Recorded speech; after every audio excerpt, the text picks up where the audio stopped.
Old Dog was the craziest nigga alive. America's nightmare. Young, black, and didn't give a Romeo Blackman earned his nickname, O-Dog, on the streets of Chicago from 2014 when he caught his first body, to when his gang posted pictures on social media from a gun store robbery he committed in 2016 because he is a menace to society. O-Dog is a well-known killer for the gangster disciples, who is currently locked up in federal custody. He was one of the leaders of the Goonie Boss Gang, from the Englewood neighborhood on the city's south side, until a federal RICO indictment brought the gang down. The Goonies were founded in 2008, after the murder of Albert Vaughn, lovingly known as Lil Albert, by his brothers, Alvin G. Boy Vaughn, Alex Vaughn, better known as Lil A, Devontae Boosie Norwood, Eric E. Boogie Hughes, and O-Dog's cousin, Delbert Van Allen, better known as Del. The Goonies started out as a gang, formed from an older set of gangster disciples, on their block of 71st and Elizabeth, known as Elizabeth True Gangsters, or ETG. So, do not let the Vaughn brothers fool you. The Vaughn brothers gang banged, sold drugs, shot people, and in 2014, probably killed their friends Jonathan Big John Johnson, and Alonzo Williams, better known as Zoe, or his rap name King Englewood, while blaming their murders on O-Dog at trial. Think about it, in 2012, 16-year-old, Romeo O-Dog Blackman, did not single-handedly turn a social club for teenagers, into a murderous street gang when he joined the Goonies. The Vaughn brothers are snitches, and were the star witnesses against O-Dog. On today's show, we reveal the truth about O-Dog, the Vaughn brothers, and the Goonie Boss Gang in our feature presentation, Menace to Society. My grandpa asked me one time, okay, whether I live or die. Yeah, I do. Now it's too late. Over the years, they became known as the Hustlers and Fly Guys in Englewood. While everyone else was beefing, they were just there having a great time. They stayed in their lane and made sure to never step on anyone's toes. But then came the year 2012, when a new member would come along and ruin everything. Too many young black boys join street gangs because they don't care whether they live or die, so we can't continue the popular, but false narrative that the Goonie Boss Gang started out as anything other than a gang. In 2008, it was a tragedy that 18-year-old Albert Vaughn, a graduate from Percy Julian High School, was murdered by a 27-year-old man named Nathaniel Tucker with a baseball bat blow to the head, while Albert was trying to break up a fight at a house party. But little Albert was an Elizabeth True gangster, not a choir boy. Sets of gangster disciples do not honor fallen members because of their academic achievements. Little Albert often used the word Goonies to describe himself and his fellow gang members. So, the Vaughn brothers, and a lot of the shorties that looked up to Albert, started calling themselves Goonie Boss because of the respect Albert had on the streets, and each member was their own boss, who didn't answer to anybody. And the Goonies were gangster disciples, so, they were no strangers to violence, and already clicked up with Lil Jojo and the whole BDK movement in 2012. Lil Jojo appears in the behind-the-scenes footage of one of the Goonies music videos, and Goonie gang member, Lil Mo, was near the crime scene when Lil Jojo was murdered. A year later, JoJo's friends haven't forgotten. We all right there. You see Jojo on the ground, having that time. They turn him around, so you see a big ass hole like this, boy. I'm like, boy, hell no, you can't get hit like one time for my life, bro. Then the girl said they shot like 6 times. They started to go. The Vaughn brothers did not meet O-Dog in 2011 or 2012. They testified at trial that they had known O-Dog through his cousin Del, since moving from the now demolished Robert Taylor homes to Elizabeth True Gangsters territory in 2005. O-Dog is around the same age as Alex, Lil A, Vaughn, but Alvin G. Baby Vaughn is about 3.5 years older than his brother, and was the gang's drug connect after he was released from jail in 2012. O-Dog was close friends with the Vaughn brothers, including an older brother, Robert Vaughn, better known as Winnie, who continued claiming Elizabeth True Gangsters, but also started representing Goonie Boss Gang. O-Dog wasn't a stranger, who everybody was scared of, that infiltrated the Vaughn brothers social club in 2012. He was a well-loved, much-respected member of the Goonie Boss Gang, not the boss of the Goonie Boss Gang that ruled through fear and intimidation, like the Vaughn brothers, and federal government want everyone to believe. G-Baby was one of the gang's co-founders, and the gang's drug supplier. His younger brother, Lil A, was a shot caller for the younger generation, and one of the gang's top shooters.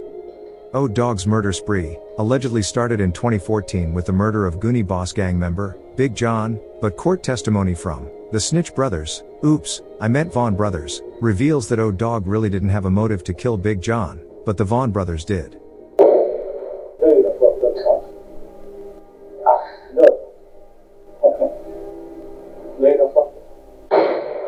How did you know Jonathan Johnson? It was one of the first persons I met.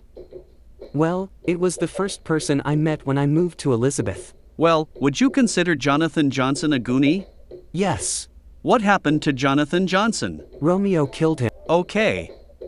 Let's take a step back, and can you talk about what precipitated, or what happened before the murder of Jonathan Johnson and you? Yes. Please tell the ladies and gentlemen about that. Of the jury, about that. Okay. I had bought a 9mm automatic handgun from Big John I don't know exactly what date it was.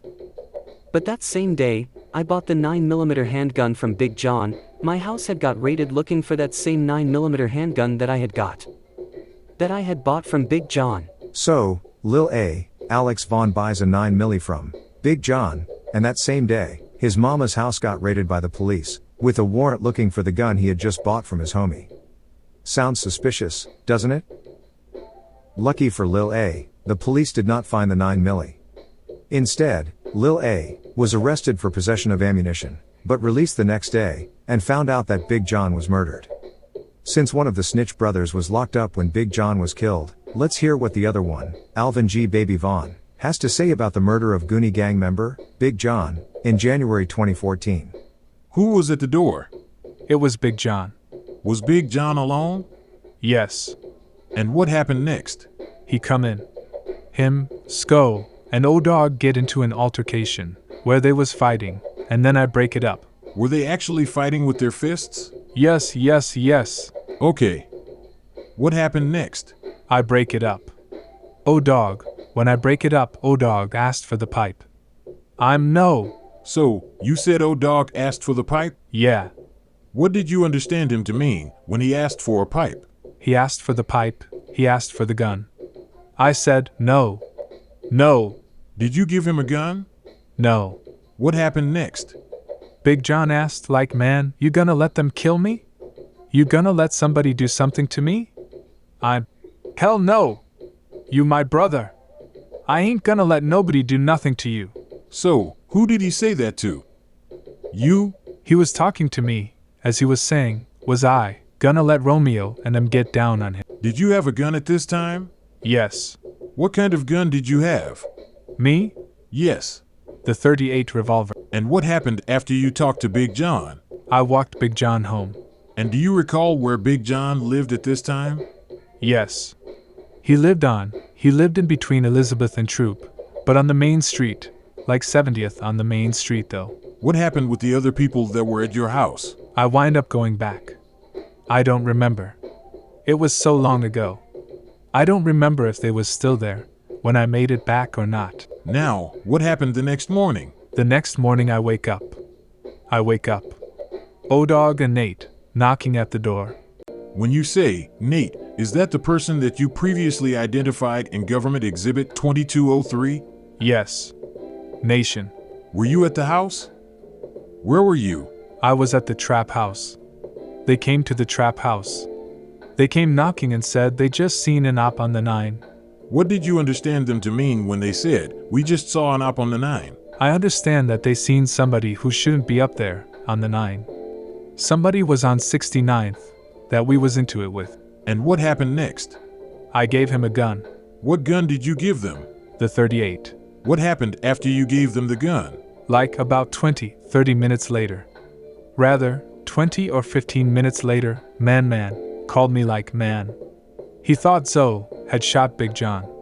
He say, man, I just seen Zoe running out, and I see Big John laying in the hallway and everything. After that bullshit testimony from G Baby, it's not hard to tell the reasons why a jury failed to convict O-Dog for the murder of Big John. G Baby was a drug dealer and gangbanger. His mama's house got raided, his brother, Lil A, was arrested, and his gun was used to kill Big John, but we're supposed to believe that Romeo O-Dog Blackman killed Big John against the wishes of G-Baby and the other Goonies. Right? G-Baby, Lil A, and all of the other Goonies were too scared to confront O-Dog about killing their friends, right? Alonzo Williams was arrested running from the crime scene of Big John's murder, not because he was the killer. He was running from the murder scene because he was the second target of the Goonies shooting at Big John. 2 months later, in March 2014, the Goonies would hit their second target. Zoe was not a Goonie. He represented the block burner faction of GDs, but was best friends with Big John, and is seen here, in the striped sweatshirt, with O-Dog and the other Goonies. According to court testimony from the Snitch brothers, Zoe got into a shootout with O-Dog and his co-defendant, Terrence Smith, better known as T, and the Goonies won. It's not uncommon for former friends to become enemies, especially behind snitching allegations, so, the idea that O-Dog killed Big John and Zoe, without the approval of people like G-Baby, Lil A, and other Goonies is unbelievable. Bond brothers were not happy about what he had done.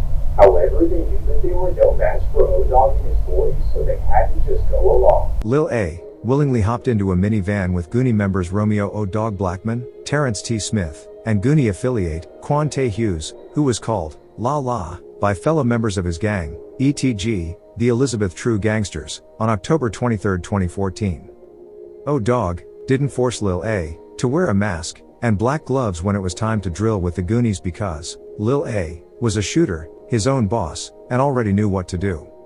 The Goonies worked as a team. Romeo O-Dog Blackman may have been the most violent member, but Alex Lil Vaughn and Alvin G. Baby Vaughn were down with the bullshit until they got caught and snitched. During opening statements, the prosecution said, on October 23, 2014, Stanley Bobo was murdered by Goonies because he was believed to be a rival gang member, shot in a drive-by shooting by defendants Blackman, Smith, and others. At trial, you will learn that defendant Blackman was driving a Chrysler minivan that the Goonies had stolen through gang opposition territory, looking for someone to kill, and that other Goonies were trailing that minivan to help act as decoys. That Blackman had brought gloves and masks for everyone to wear. Defendant Smith and a man named Quante Hughes were in the back seat with their guns ready to shoot. When the van saw Stanley Bobo, Blackman ordered the kill. Shoot him, that one. So, Smith and Hughes slid open that van door, and they fired at Bobo. They shot and they killed Stanley Bobo. But in the process, Smith accidentally shot Hughes. A high-speed police chase ensued. And during that chase, Blackman yelled for Hughes, who had been shot, to hold his arm tight to prevent blood from getting on the van. Blackman then crashed that van, and everyone got out and ran. Only Hughes was caught. Blackman got away. Smith got away. Goonie teamwork at its finest.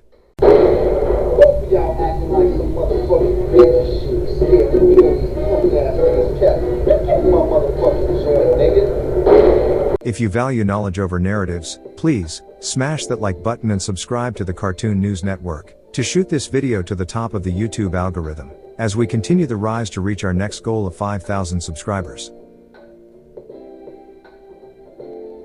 The Goonies' final murder of 2014 was particularly tragic because an innocent life was lost. Big John was a Goonie Boss Gang member. Zoe was a block burner GD, while Stanley Bobo was better known as Nookie to the GDs from a faction known as Chunky City. On November 19, 2014, a 25-year-old innocent woman named Crystal Jackson lost her life at the Loomis Food Mart at 6859 South Loomis because Romeo O-Dog Blackman and Terrence T. Smith were out shopping for ops instead of food. The prosecution explained to the jury during opening arguments that you'll watch a video of the murder and you'll learn that defendant Smith was the one who killed Crystal Jackson. That the Goonies were after a member of a rival gang.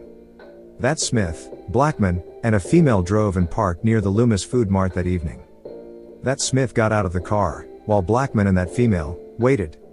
And that while sitting there, the female heard pops, but Blackman told her not to worry, it was just fireworks.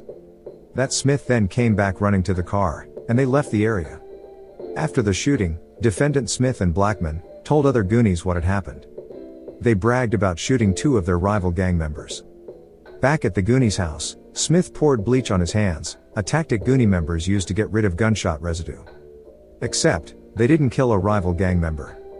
They killed a woman who was simply sitting in the car. The story of Crystal Jackson's murder does not end there. You'll learn that the gun used to kill Crystal Jackson was a Goonie gun, meaning it was a gun that the gang shared to commit crimes. A few days after Crystal Jackson's murder, a Goonie named Quincent Hayes was walking with defendant Blackman when they saw some police officers. Blackman was carrying the gun that was used to kill Crystal Jackson, so he gave it to Hayes and told him to run. Hayes took the gun and ran, but eventually he was caught, and he was arrested for possessing a firearm. This worried defendant Smith, who had used that firearm to kill Crystal Jackson. Hayes was released from jail shortly after this police encounter, and Smith was convinced that Hayes had snitched on him to law enforcement. So, he decided to do what Goonies do, kill Hayes. Quincent Hayes will testify during this trial. You'll learn that after this incident, many of the Goonies thought he was dead, even to this very day. Hayes, or as many called him, Man, will tell you about how defendant Smith tried to call him on February 4, 2015, tried to silence Man, because Smith thought he was a snitch. Please, ring that notification bell to make sure you catch the conclusion of Menace to Society, the real life of O-Dog, where we'll reveal testimony from Man, discuss the infamous murder at Powell's Barbershop, describe the crazy gun robbery in Streeter, Illinois, and disclose what really happened to the Vaughn's older brother, Robert. Childhood is not the way I am. It's not the innocent liquid right, don't give a damn.